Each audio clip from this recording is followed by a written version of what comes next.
Hi welcome to my channel physics academy at आम OABS 2025 विषय discuss करने को जाऊे। देख नॉर्मली आम ओएबीएस तो फेब्रुआरी मार्च रिलीज हो जाए किंतु एपर्यंत लाणी रिक्रुटमेंट कौन से नोटिफिकेशन आसीनी केबे आसीबो तथापि यही सेप्टेम्बर बा अक्टोबर आमर रिक्रुटमेंट आसी जाई पारे। तो से लगी आम जब एबेठू तार प्रिपारेसन टी भल से करुचे आम पाखे जब ये मस भी फॉर्म बाहर 12 मास फॉर्म बाहर 4-5 मास आम पाखे नॉर्मली टाइम अच्छी आम जब प्रिपारेसन टाक आज एबेठू स्टार्ट करवा तो 4-5 मास किसी कम टाइम नुह जे आम भल से प्रिपेयर हो पारानी। तो आम पाखे बहुत टाइम अच्छी कहवा गले जब आम प्रिपारेसन को देखा जब न पाठ पढ़ा तो ताले 5 ईयर भी आम पाखे जब होगला भी 5 ईयर भी आमको कम लगे। तो फर्स्ट आम आस देखा ओएबीएस एग्जाम पैटर्न टा कौन अच्छी। देख ओएबीएस टोटाली हुए तुमर 200 मार्क्स केते हुए कहला 200 मार्क्स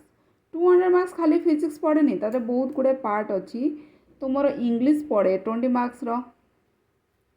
तापरे ओडिया भी पढ़े 20 मार्क्स तापरे तुमर करेंट अफेयर्स पढ़े 30 मार्क्स तापर रीजनिंग पढ़े 30 मार्क्स तापर तुम फिजिक्स जो नॉर्मली जी देख ओएबीएस फिजिक्स दूसरी तार फिजिक्स पढ़ो जी ओएबीएस केमिस्ट्री दूसरी तार केमिस्ट्री पढ़ो जी ओएबीएस मैथमेटिक्स दूसरी तार मैथमेटिक्स पढ़ो तो जी जहाँटा दूसरी तार सेटा पढ़ो। तो फिजिक्स तुम पढ़ो 80 मार्क्स देन आसो तुम पेडागोजी पढ़ो 20 मार्क्स। तो ये टोटाली पिले तुम 200 मार्क एग्जाम हम 200 मार्क्स एग्जाम ये 200 मार्क्स एग्जाम हम ये 200 मार्क्स जाक तुम एग्जाम जो रैंकिंग हम रैंकिंग रे कैलकुलेट हेनी ये रैंकिंग रे कैलकुलेट मात्र ये 160 मार्क ये जो करेंट अफेयर्स रीजनिंग फिजिक्स और पेडागोजी रहा ये जो 30 30 60 देन ये 80 140 ये 20 160 मार्क्स केवल तुम रैंकिंग रे कैलकुलेट हम ये 160 मार्क ही केवल तुम रैंकिंग रे कैलकुलेट हम नहेले बाकी एटी जो 20 मार्क्स आउ 20 मार्क्स आड हो तुम 40 मार्क्स है ये केवल क्वालिफाइंग ये केवल तुम क्वालिफाइंग। तो ये 40 ରୁ 40 रखिले क्वालिफाई नुह ए आम के रखिले क्वालिफाई हम आस देखा ए देख इंग्लीश रे मिनिमम 5 मार्क बा ओडिया रे मिनिमम 5 मार्क किंतु ये दीटा जाक मिसेकी 13 मार्क्स। मन कर एग्जांपल जदि नबा आम मन कर तुम इंग्लीश रे 8टी क्वेश्चन कर इंग्लीश रे 8टा क्वेश्चन कर 8टा क्वेश्चन तुम 5टा ठीक अच्छी 3टा भूल होगा तो ये तुम क्वालिफाई हम ना कारण ये 5टा ठीक तो 5 मार्क किंतु 3टा जो भूल है नेगेटिव मार्किंग हो तो नेगेटिव मार्किंग तुम मार्क कटिज तो मार्क ये कमिज 5 रु तो तुम क्वालिफाई हम ना। तो क्वालिफाई हवापाई कि तुमको मिनिमम इंग्लीश रे 5 रखा पड़ो ओडिया रे तुमको 5 रखा पड़ो ये मिसले कि 5 5 10 हो 10 रे क्वालिफाइंग नुह तुम क्वालिफाइंग हवा को 13 मन कर ए 5 रखुच आरटार 8 रख दौच 13 हो कि ए 6 रखी दौच ए तुम 7 रखी दौच कि 13 बा 13 जब ऊपर को भी है तुम क्वालिफाई कर 13 रु जब कमी जाऊँगी ताहले तुम्हें क्वालिफाई करना आ नॉर्मली क्वालिफाई होला परे ही जाइए तुम नेक्स्ट ये जो रहा ना रैंकिंग सेक्शन तापर जे ये देखिए ये जब क्वालिफाई होन तुम मिनिमम 5 रखुन बा दीटा जाक मिसेक 13 रु कम रखुच ताहले तुम ए सेक्शन टी को बिल्कुल भी देखिए ना। तो तुमको ए सेक्शन को देखा हेले तुमको इंग्लीश और ओडिया रे मिनिमम 5 मार्क मिसेक 13 मार्क आने को पड़ो। देख ये English Odia current affairs reasoning physics pedagogy एत सब क्वेश्चन पढ़ुची कि मु तो एत सब कथा तुमको कहीपरि मु केवल जो फिजिक्स 80 मार्क्स अच्छी 80 मार्क्स उपर फोकस करी ये फिजिक्स जो 80 मार्क्स अच्छी तार सिलेबसटा मु आज तुमको यही चैनल रे शेयर कर देछि तुम्हें जाइकी देखि नब सेठी पीजीटी ओएबीएस पीजीटी फिजिक्स सिलेबस करिकी सिलेबस तुमको पूरा फिजिक्स पेडागोजी दे देछि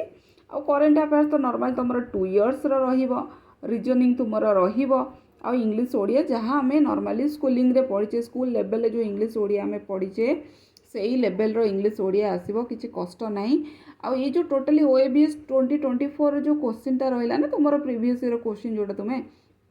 यही चैनल भी सेटा भी अपलोड कराई तुम्हें चाहिए सेटा भी चेकआउट कर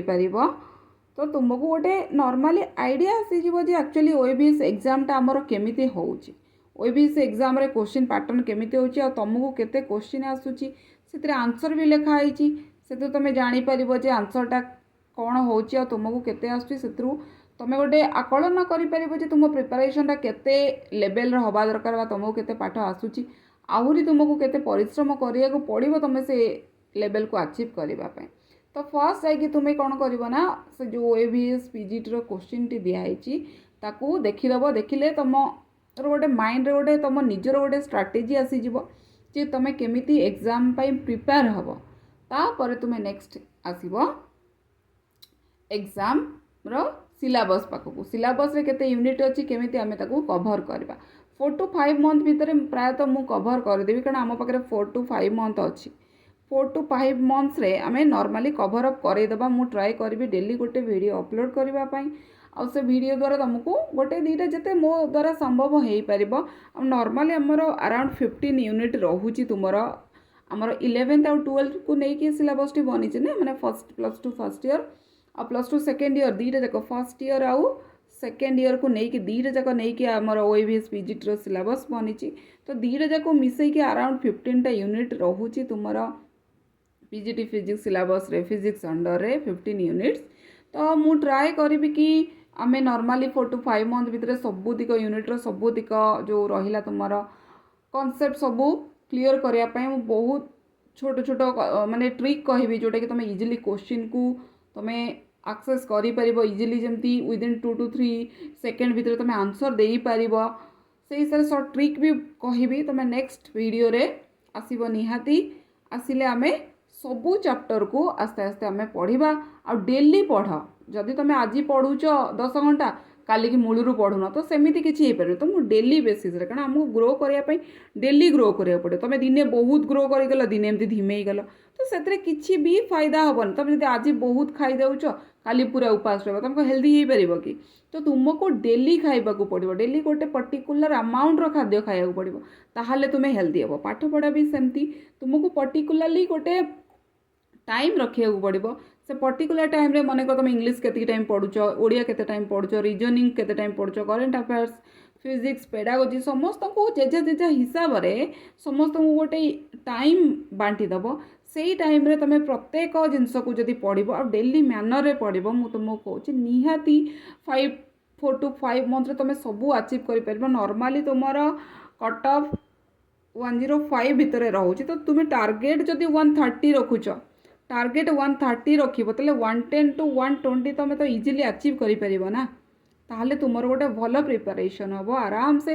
तुम आराम से फिजिक्स रे जदि मो पाखरे प्रिपेयर होउछ तुम फिजिक्स रे नॉर्मली 65 to 75 मार्क्स क्यारी करि परिबो मु तुमको ग्यारंटी दउची नॉर्मली 65 रु 75 मार्क हमर 80 रहउछ ना फिजिक्स मिनिमम जदि तुम मते पूरा भलो रे फॉलो करिवो खाली जति कि मु पढौची सेति कि पढि जिवो ना तो मिनिमम 65 to 70 कारण समस्त माइंड भिन्न भिन्न ना किए 75 रु अधिका भी रखिपारे कि मिनिमम तो तुम जदि माइंड बहुत शार्प अच्छे तुम भल से मो पाठ पढ़ा गुड़ा बुझिल भलरे ताकू माने यूज कल तो तुम 70 to 75 अराउंड रखिपार इजिली रखिपार किसी असुविधा ना तो तुम मानक डेली मु जहाँ जी पढ़ेबी से देखिबार अच्छी आ बाकी रहा नोट्स कथा देख मु तो एमती खातार तुमको पढ़े दूची जदि तुमको नोट्स दरकार ताल तुम्हें मते कमेंट कर मु तुमको नोट्स PDF भी मुझे तुमको शेयर करदेवी प्रिपरेशन पे जहाँ किसी भी दरकार तुम्हें मते कमेंट रे कहि परिबो जे कौन तरह मनकर कौन प्रॉब्लम तुम द्वारा सॉल्व होनी तुम्हें से प्रॉब्लम को भी मो सहित शेयर करि परिबो मु से प्रॉब्लम को भी सॉर्ट आउट करदेवी जहाँ तुमर किसी असुविधा तुम्हें मते जणाई परिबो तो आमे गोटे भलो प्रिपरेशन करबा जेमती हमको नेक्स्ट गोटे गवर्नमेंट जॉब करबा अच्छी समस्ते जदि यही भावना भाविबा ताहले हमर निश्चित आमे सफलता पाइबा निश्चित आमे समस्ते सफल हवा okay thank you for watching.